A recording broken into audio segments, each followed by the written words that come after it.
Panelicity, process automation control made simple. Implement 2 or more temperature, pressure, flow, or level control loops in a slim package using easily configurable standard control strategies. Let's take a look at a standard configuration for flow control. Here is how the operator makes a set point change. You can ramp slowly, quickly,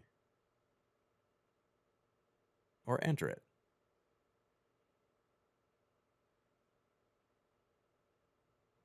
Easily change the output mode from auto to manual. In manual mode, you can change the output. This can be used to open or close a valve.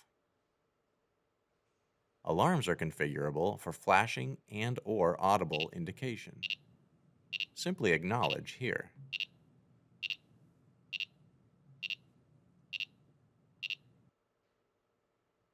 Real-time trends are displayed and can be stored for historical purposes. Totalizer functionality is standard with Panelicity, so you don't need to purchase a separate totalizer. Here's how it works. We are totalizing flow up to 5 gallons and then using a digital output to close the valve. Panelicity is a powerful process panel controller with predefined displays, alarms, trends, and standard industrial control strategy templates. It simplifies new installations and upgrades of older, obsolete panel controllers. For more information, visit panelicity.com.